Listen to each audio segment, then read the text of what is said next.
Hello, xin chào tất cả các bạn nhá. Hôm nay mình đi lấy quỷ nhá. Trong đồi thông nhá. Không phải rừng đâu, đây chỉ là đồi thông thôi nhá.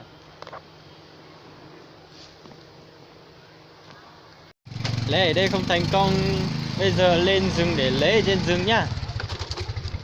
Còn nó nhớ. Đi. Trong đó anh em mình lên rừng nhá. Đi trốn xuống. Lời mà không. Ấy. Ôi rồi rồi.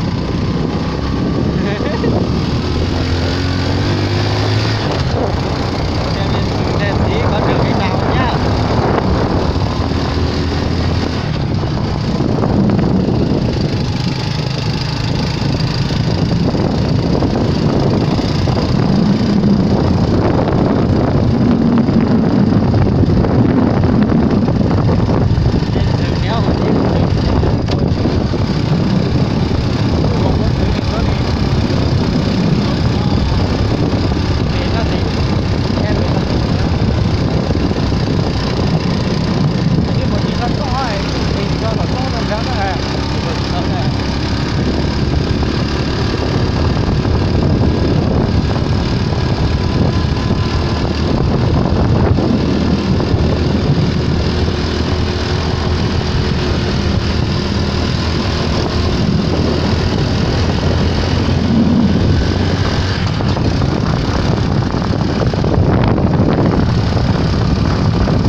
Quay video một con chạy qua xem vào đó. Xem nhá.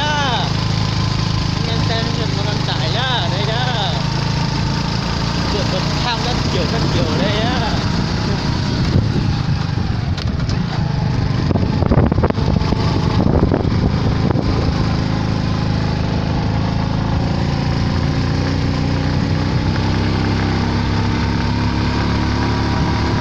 Anh em xem.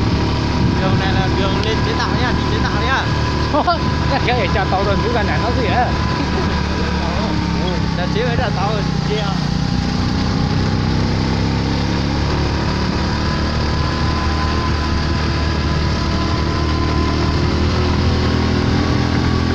Anh em nào muốn đi du lịch chế tạo thì gặp mình rồi mình đưa đi nhá.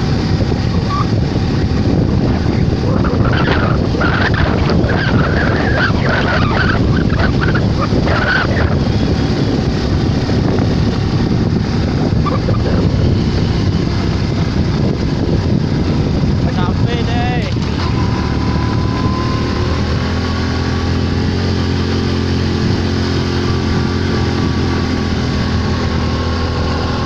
Đấy nhá, đã đến rừng rồi nhá. Bắt đầu đi tìm quỷ rồi. Đi sao? Đây rừng nhá. Vào rừng tìm quỷ và tìm những thức ăn mà con người ăn được nhá.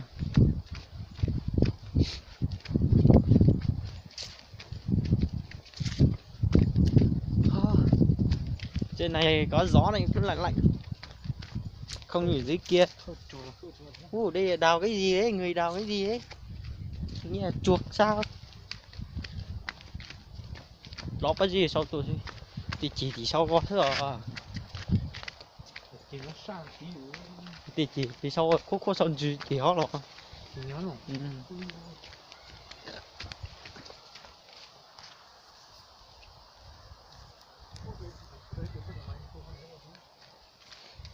Chú đây cũng có cầu qua nhá.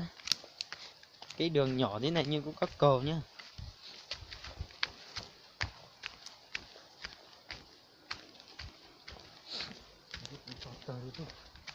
Anh em có thể theo dõi mình đi xem rừng như nào nhé.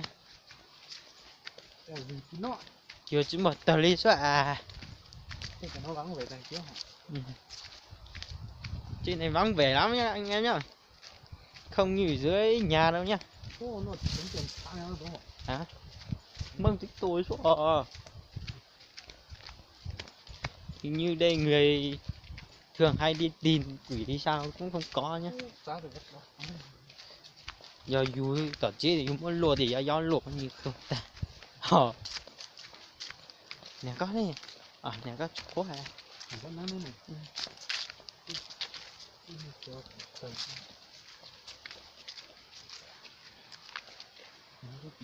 Sao bị u xét á?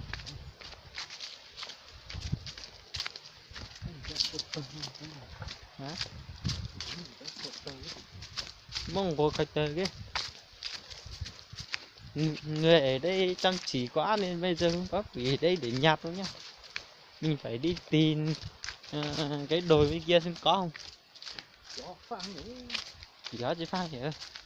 Cái đồi bên kia nhá xem có không nhá.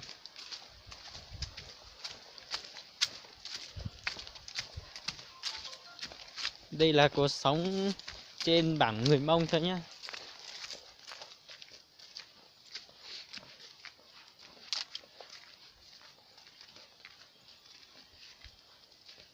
Đây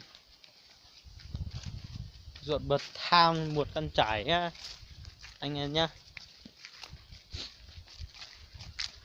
Thì nó chú chỉ một tay thôi mà biết tuần thế thì trong ho cho thì có được chụp đi là lúa mưa rồi, gần mưa rồi, nhìn đây. Và mình cũng thấy là trời cũng mưa rồi, cũng đã rơi rồi nhé. Chả to Tiếp lá hâu rồi, tiếp lá hâu. Chim gì cứ kêu ở dưới kia ấy nhỉ.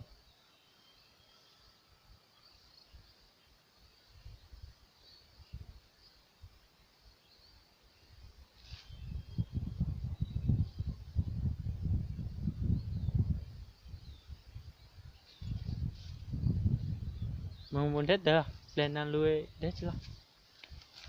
Gần mưa rồi nên phải tin nhanh nhá. Chứ không hai cả su to à. Nó căng nó các khá cọt ấy.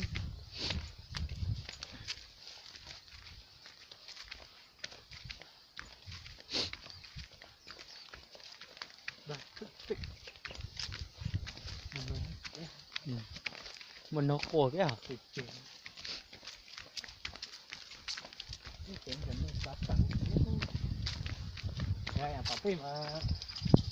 Ô, chim hót dưới này rồi đấy. Gần ngã ở đây các bạn. Đây. Quả này là quả gì nhỉ? Nhưng chim ăn quả này hay sao ấy? Nó dưới tên là lái số hả? Lo hò. Vào kia nó hả?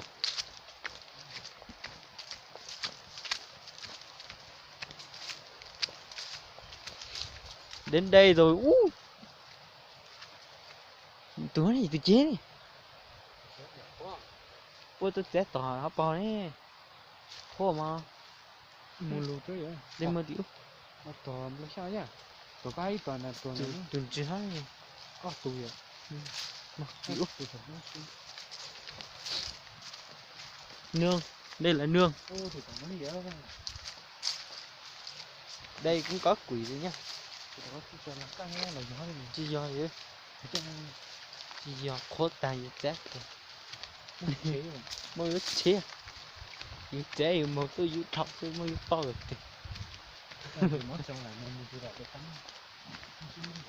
thì nó khó tôi sẽ khó hả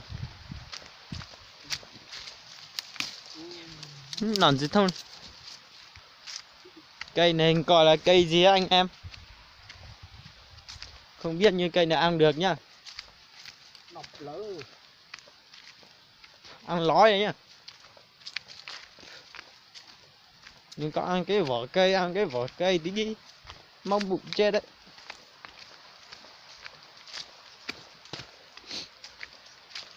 Ô chim dưới này. Sao không biết mang cao su lên trên này để bám chim. Ngu thế.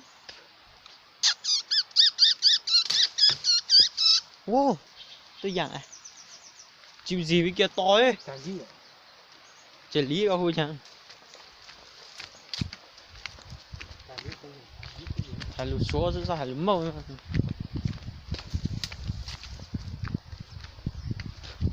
Mình không phải người Kinh nên mình cũng không nói tiếng Kinh thạo nha. Anh em thông cảm cho nhá. Khâu kéo ở dưới mông không? Ôi ôi ôi, cúi được ôi dễ tất cả hót. Đây, chim hót đấy.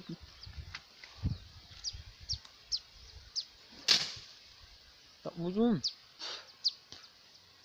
Tao tao vui ăn đúng không? Không tao coi tao.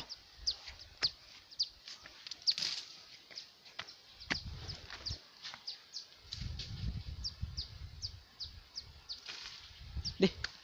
Chỉ có người dưới đấy đánh thế này trúng đầu thì mình chết toi. Chết không nhắn không tuần thay rồi ấy.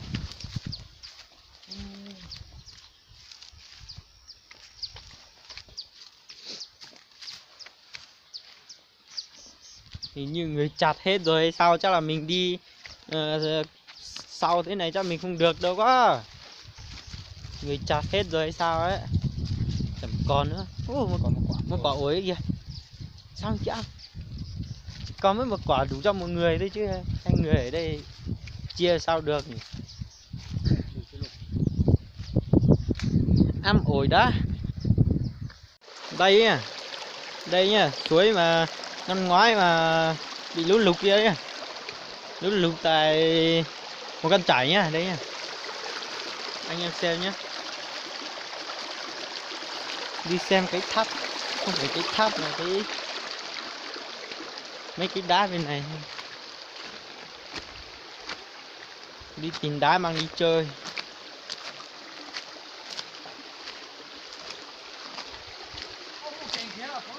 Chạy mò.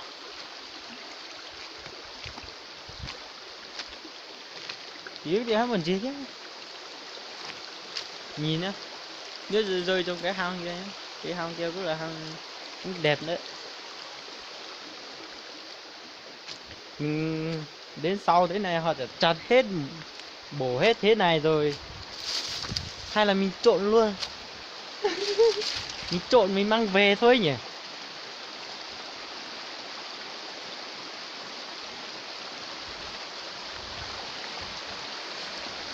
Nhìn mấy cái đá bên kia nhá. Cái đồi này chỉ là đồi đá thôi nhá, không phải đồi đất đâu, đồi đá thôi nhá. Mấy cái đồi bên kia cũng đẹp đấy nhá.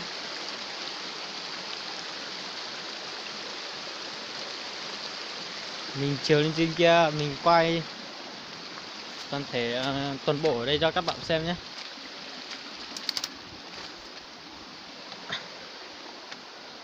Không biết có trèo được hay không. Ôi. Ôi.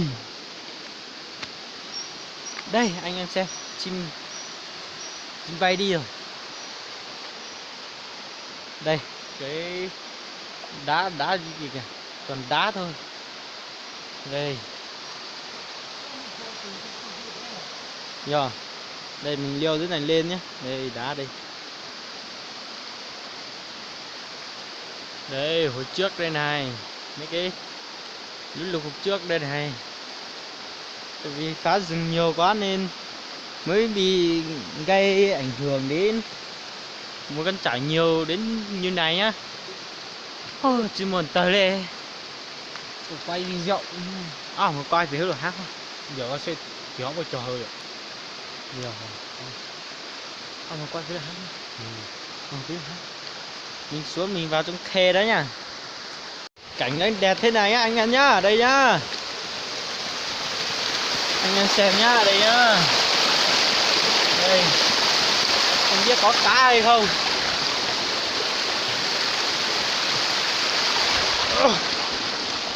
có chuối này phải như thế trắng đây. Đó nhà chưa gì nữa hả? đang bị cái gì ok á. Dạ. Ô, khe kìa. Đẹp chưa? Anh em xem nhá, đẹp chưa? Đây. Mình cũng chỉ vừa mới lần đầu đặt chân đến cái cái suối này thôi nhá, cái suối này thôi nhá.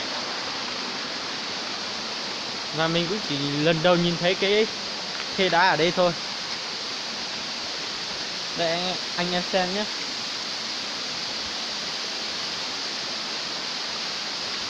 Đây chắc là nhiều chim hoặc là nhiều chuột cũng ở đây quá. Đây cái ao này cũng xanh trong xanh phết đấy, cũng sợ phết đấy. Kiểu như mình ở đây mà chỉ con rồng hay hoặc là con gì nó cái kia ra thì mình sẽ chạy như nào. Đây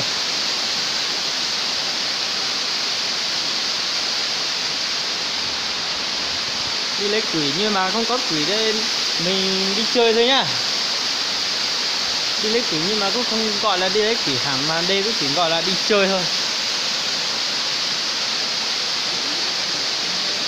Đây nhá anh em nhá.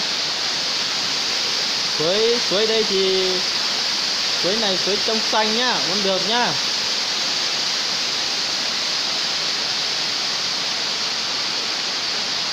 Đây nhá.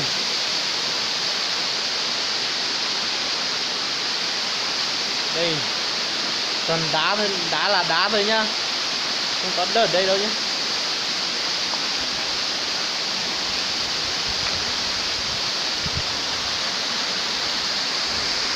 Rồi chơi thế này đủ rồi, anh em mình bắt đầu lấy quỷ rồi, quay trở về nhà thôi. Muốn từ phía sau ấy, cái chiếc kia kìa, cái chiếc kia phía sau đây.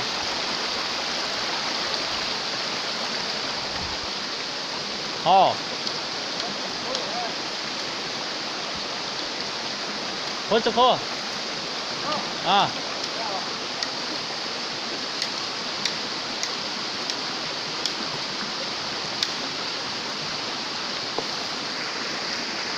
Đi bắt đầu đi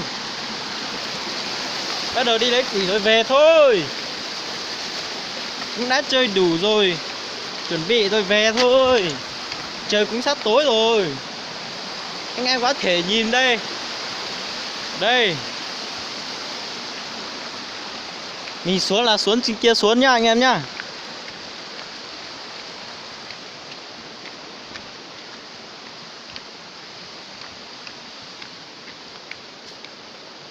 Thu chưa?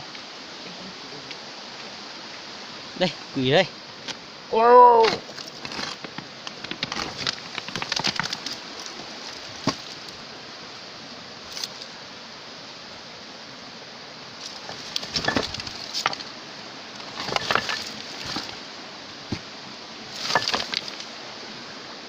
Đi. Đây nha anh em nhá. Đây họ cũng trồng thảo trên này á, thảo quả nhá.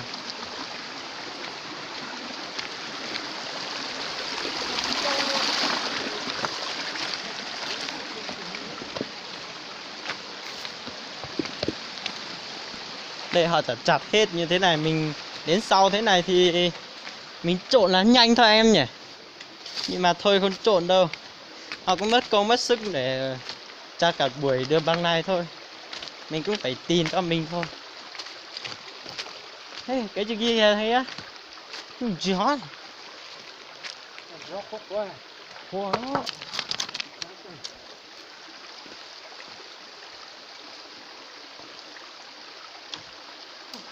Nhiều chè chứ.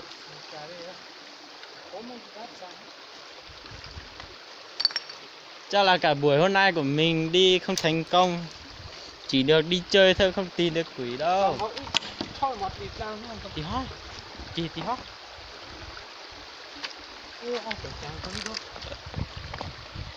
Chàng mày lấy chỉ trong này hả?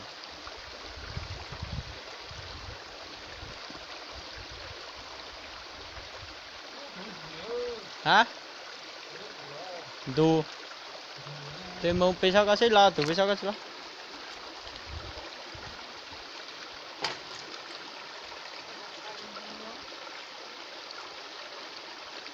Xe ông đấy liêu trên kia thêm hai cái rễ bên trên kia có khô không nhá. Nếu như là khô thì chắc mình được, không khô thì chắc là mình không được, mình phải thế này về thôi.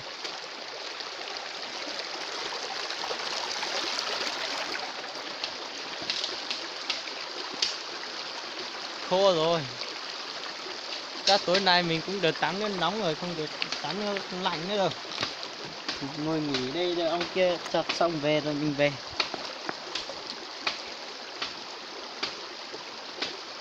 Đây anh em nhá. Không biết cây gì bên kia nhưng mà cây đấy nở hoa rất đẹp.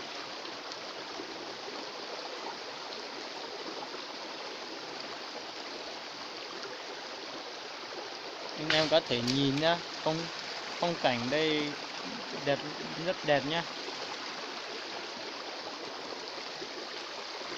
Ông lại trở về rồi.